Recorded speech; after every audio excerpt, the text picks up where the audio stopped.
Hello everybody and welcome back to RainBro Crafts. My name is Colton and today I will be making for you a coconut oil free soap called Café Latte. This soap is part of our Holiday Spectacular collection and I will anticipate that it will sell out pretty quickly because it is a limited supply, but we wanted to give our coconut oil free soap purchasers a little something special. So stay tuned and watch me make this coconut oil free Café Latte soap. Alrighty, like I mentioned in the introduction, this is going to be one of our coconut oil free offerings for the month of November. We do like to offer a couple different coconut oil free soap offerings for those customers who maybe have a coconut sensitivity but still want to try some fancy artisan soap. And so this is one of those. For most of this year, actually, we hadn't been adjusting our coconut oil free offerings, but we're trying to start, especially for next year, but also for the end of 2024, we're trying to start offering a monthly rotating scent, just like we do with all of our other scents. And we got requested to make a coffee scented soap from one of our regular customers, and we thought, well, this is the perfect opportunity to do a coconut oil free soap and also a coffee scented soap as well, because this scent that we use here is Café Latte from Brambleberry. It is an amazing coffee fragrance oil, and those are sometimes hard to come by. You would think that coffee, being such a robust flavor and scent, would be easy to translate into bath and body products, but we have found the opposite. It is very easy to get that coffee scent in a really gross area, and this scent does not do that. It smells like you are walking into one of the hippest, most cool coffee shops in town, and it also does something that a lot of coffee scented fragrance oils do. It does not discolor to a dark brown, and most coffee scented fragrance oils discolor to a dark brown, which is also a really great feature that I haven't seen in a ton of coffee scented fragrance oils. For the design, I was kind of going for like a latte inspired color palette. So we have a lighter brown, we have a darker brown here, and then I also poured off a little bit of uncolored soap base as well. When I was making this soap, full disclosure, I forgot that it didn't discolor to a brown color because the scents and the fragrance notes in there have a vanilla quality that a lot of vanilla scented things, they discolor. I think the heliotrope fragrance note in here is giving that vanilla note to this fragrance oil, and that is just a fantastic way to get around that kind of vanilla discoloration. So in our little tiny slab mold here, or I guess it's just a loaf mold, I poured in 1/2, maybe 1/3 of the soap batter that I had colored to a darker brown. And then on top of that, I have this kind of butterscotchy, caramely colored soap batter that I also am going to now pour over. I am going to do a hanger swirl. You might be able to see the tool on the side of the table there, but I still want the layers to be pretty nice and pretty like level. So I am breaking the fall with my little scraper there. I'm not being too cautious because in the end it's going to be nice and swirled together, but I still think this helps the overall effect be a little more uniform, which is what I was going for. I am going to reserve a tiny amount of both this butterscotchy color and also the more like coffee brown color for the top design, which is also why I have a little bit of uncolored soap base as well.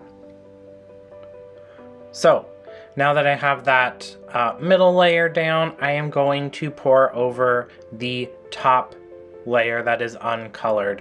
This is where if this fragrance oil discolored, I think it would have looked a little bit better, my overall design. I was wanting it to be just a tad more brown. I wanted every color to be a little more brown, a little more coffee toned, go figure. But you know what, you live and you learn, and this fragrance oil is one that is just so delicious that it doesn't matter a whole lot.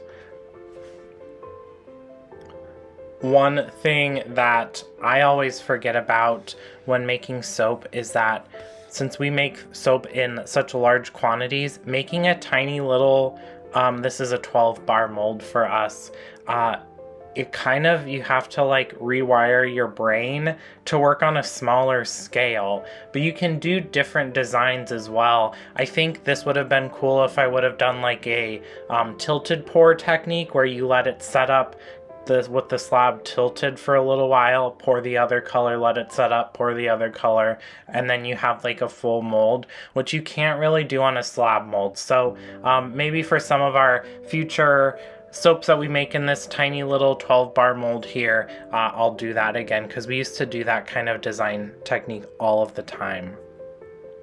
Now, I did do a hanger swirl just over or through the soap batter here, and now I am putting the remainder of the soap batters, all three colors, on the top. I already used up all of the uncolored soap base, so we won't be using that. But I did have a little bit more of that coffee brown color and that butterscotch color, so I'll just do some nice kind of front to back lines with that. What are your feelings on coffee scented bath products? I feel like it's a divisive fragrance for bath products. I personally love them. I love a coffee scented candle, a coffee scented soap, but some people really don't like them. So I'm curious what you think about that. I also always wonder what people's coffee shop orders are. So put those down in the comment section below, because I want to know that as well. For the final step for our top design, I have a little bit of some cafe mica and some oil, and I just drizzle that over the top.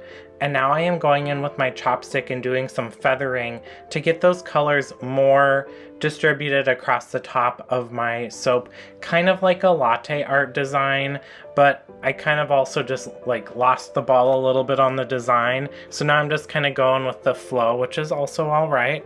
I'll clean up the edges, and then I'll do some additional kind of featherings from front to back to try and get that brown drizzle, mica drizzle all the way through everything and save the top design. And I think I did a pretty good job.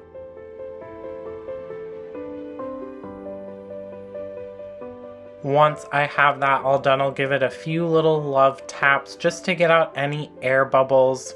This didn't really set up quickly, so I don't think that's a huge issue, but it's always worth doing. And then I will spritz the top with some gold mica and a little atomizer. It's a little hard to see on the camera, but you can see it in person that it has a nice kind of sheen to the top, even though the soap bar is not wet. It is fully cured. We'll spritz it with a little bit of rubbing alcohol to prevent soda ash, tuck it away for 24 hours, and then it is time to unmold and slice up. And Zac is gonna slice up this batch of soap for us.